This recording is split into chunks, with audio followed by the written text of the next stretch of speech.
18 মাসের অন্তর্বর্তীকালীন সরকারে আমরা কি পেয়েছি, কি করেছেন ডক্টর ইউনূস আমাদের জন্য।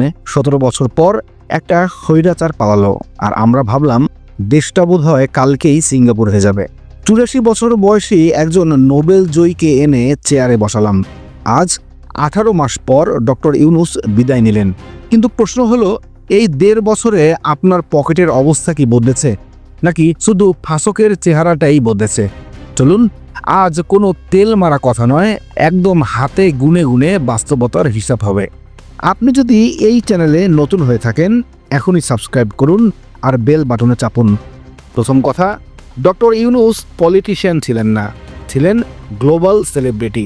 দেশ যখন দেউলিয়া হওয়ার মুখে, তখন তার এই ফেস ভ্যালু ব্যবহার করেই বিশ্বব্যাংক আর IMF থেকে ডলারের বন্যা বয়ে এনেছেন তিনি।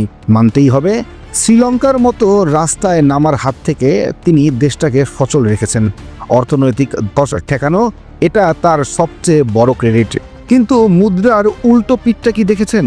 সাধারণ মানুষের কাছে সংস্কার মানে কি শুধু সংবিধানের খরচা বদলানো? একদমই না। মানুষের কাছে সংস্কার মানে হলো দিন শেষে সস্তায় 1 ডজন ডিম কেনা আর মাস শেষে বিদ্যুৎ বিলটা সাধ্যের মধ্যে থাকা।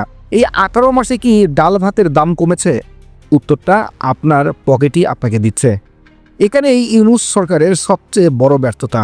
তারা বড় বড় থিওরি দিলেও সাধারণ মানুষের পেটের খিদে বুঝতে পারেনি। সবচেয়ে বড় আঘাত লাগে তখন, যখন দেখি জুলাই বিপ্লবের সেই পঙ্গু হয়ে যাওয়া ছেলেগুলো এখনও হাসপাতালের বারান্দায় কাতরায়। একটা জেনারেশনকে নিরাপদ ভবিষ্যৎ দেওয়ার জন্য 18 মাস কি যথেষ্ট ছিল না? 5 স্টার হোটেলে সেমিনার হয়েছে ঠিকই, কিন্তু রুট লেভেলের সেই বিপ্লবীদের কান্না কি বঙ্গভবন পর্যন্ত পৌঁছেছিল?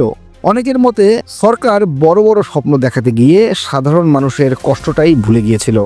তবে একটা কথা মানতেই হবে, তিনি একটা মেরুদণ্ডহীন নির্বাচন কমিশনকে অন্তত সোজা করে দিয়ে গেছেন, যার ফলশ্রুতিতে আজ আমরা একটা নির্বাচিত সরকার পেলাম। 17 বছরের জঞ্জাল পরিষ্কার করা 18 মাসের কাজ না, এটা সত্য। কিন্তু ইউনূস সাহেব এমন এক জবাবদিহিতার স্ট্যান্ডার্ড সেট করে দিয়ে গেছেন, যা পরের সরকারকে শান্তিতে ঘুমোতে দেবে না। তিনি তো চলে গেলেন, মাইক্রো ক্রেডিট থেকে মাইক্রো পলিটিক্স সবই দেখে নিলেন। এখন ইতিহাস ঠিক করবে তিনি কি বিপ্লবের মহানায়ক নাকি অযোগ্য প্রশাসক। আপনার কি মনে হয়, ডক্টর ইউনূসের সবচেয়ে বড় ভুল কোনটা ছিল? কমেন্টে যুক্তি দিয়ে জানান। ভিডিওটা ভালো লাগলে শেয়ার করুন। ধন্যবাদ।